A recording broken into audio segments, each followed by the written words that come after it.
Now, listen, I just want to talk briefly about Tony Abbott.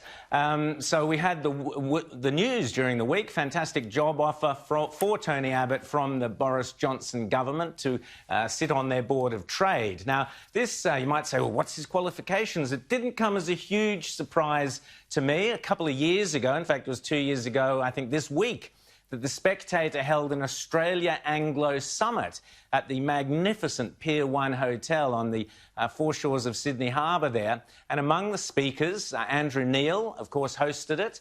And among the speakers were John Howard, was Nigel Farage, who was out here, Tony Abbott, Matt Canavan, Steve Chobo. And Tony Abbott was incredibly impressive on the matter of trade. But here's just a couple of glimpses from that summit. Well, I don't think there would be pushback here. I don't think that Australian farmers would be scared of British farmers.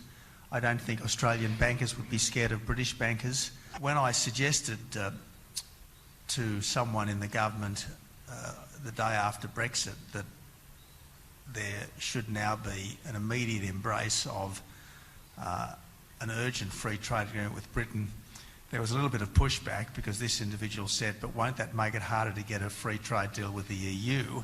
To which my response was, you will never get a free trade deal with the EU, never. Rita and James, what does it say about Australia that we couldn't find a job for Tony Abbott but the Brits could? Rita? Well, I just think it's such a wasted opportunity, and it's really an indictment on the Morrison government that they couldn't find something, given his passion for Indigenous affairs. We know he's got so many areas where he's got the depth of experience and knowledge and also a deep passion to contribute.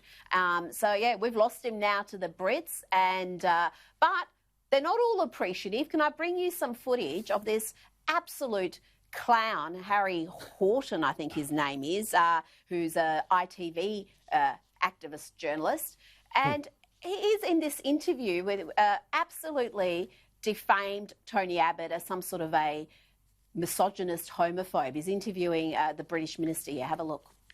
As Minister for Women and Equalities, are you comfortable with somebody representing Britain around the world who is viewed as sexist, homophobic and who denies climate change? Well, she wouldn't play along with that nonsense. I mean, it is a joke, the left, how they've treated Tony Abbott.